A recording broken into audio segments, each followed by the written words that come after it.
उपनिषद का मतलब आपने बताया पास में बैठना, और ये भी कहा कि गुरु और मैं एक ही हैं। तो अपने पास बैठने के लिए और कोई चीज की आवश्यकता कैसे? देखो भाई, अभी हवा तो सब जगह है, मरे पंखे के पास जब बैठते तो वो महसूस होता है। ऐसे बिजली सब जगह है, इस सारे संसार बिजली से बनी हुई है, कण कण में बिजली है। मगर वो तार जब बल्ब से निकलती तभी तो रोशनी आती है, नहीं तो देखो यहां से वहां तक बिजली तो बिजली ही बिजली है, सब पूरे तार में बिजली है। मगर बल्ब से जब बिजली गुजरती है तो वो प्रकाश लाते हैं। इस तरह से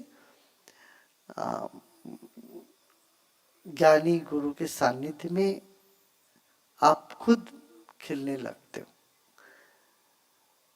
यदि जरूरत नहीं हो तो ये प्रश्न ही नहीं उठता। प्रश्न उठा माने जरूरत है। गुरुजी, कर्मयोग का अर्थ बताएं। जो भी काम हम करते हैं उसमें को लगन के साथ करना कर्मयोग है। जैसे आप जीवन में किसी भी काम को कर्मयोगी के तरफ से कर सकते हो या अकर्म योगी के तरह से कर सकते हो। कर्मयोगी का मतलब आप स्कूल टीचर हो, कर्मयोगी माने एक एक विद्यार्थी पे आपने पूरा ध्यान दिया हो, एक एक विद्यार्थी की पढ़ाई या उनकी चिंता आप करते हो, तो कर्मयोगी टीचर बन गए, अध्यापक बन गए। और कर्मयोगी नहीं है तो क्या, अरे अपना तनख्वाह मिले, अपना हो गया भाई काम, कुछ ऐसे पढ़ाओ, किसी तरह से काम चला दो, खत्म करो,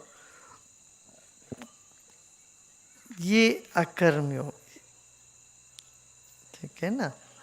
आप एक जिम्मेदारी से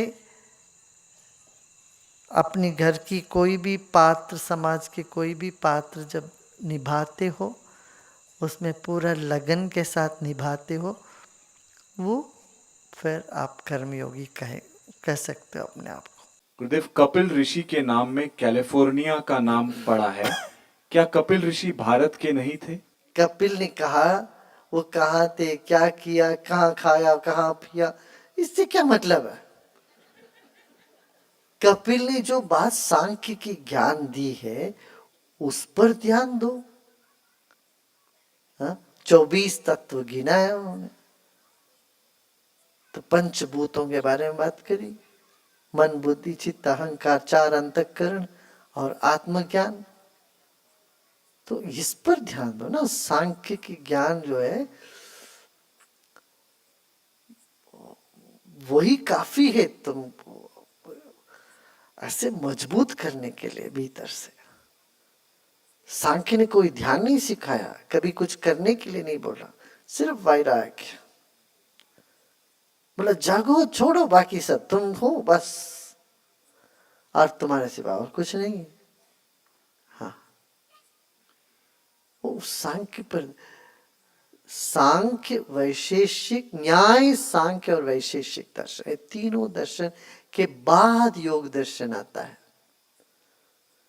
6 दर्शन में पहले न्याय, फिर वैशेषिक, फिर सांख्य